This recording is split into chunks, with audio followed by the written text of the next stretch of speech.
As Allison and Amber both kind of mentioned in passing, some of these things are paid for by drug dealers. What do they mean by that? That's the local, the law enforcement trust fund, and we can use that money for crime prevention. In that case, is what that would fall into. Is we're teaching the public a lot of it is how to harden your house, and just to build a bond between law enforcement, encouraging them to start their neighborhood watches, to get involved, to be volunteers, things like that.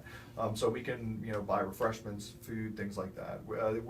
It's an election year. We take a lot of heat for law enforcement trust fund, but it's truly a wide open what the sheriffs can use those things for. But of course, it has to be documented properly. Absolutely. It's all very Absolutely. closely We have an audit monitored and trail. accounted for. It's probably our most requested public records request is all the check spent and the groups that it goes to, and people complain that it went to a church here or there. Well, the sheriff presented a $5,000 check to the Tate Band the other day.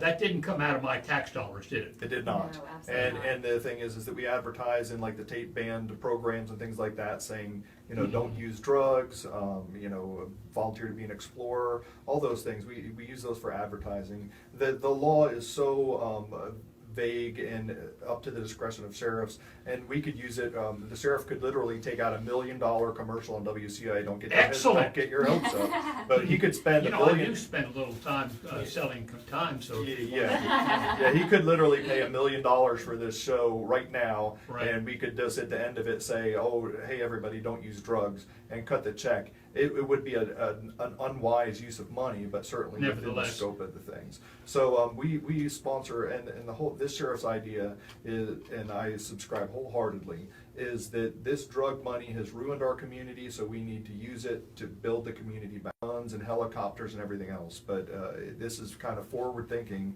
that let's spend money on the youth today and keep them out of crime later. So we don't know that we'll see the returns even under this administration, but certainly in 15 or 20 years, maybe some of these kids will not turn to crime in the first place or not get hooked on drugs.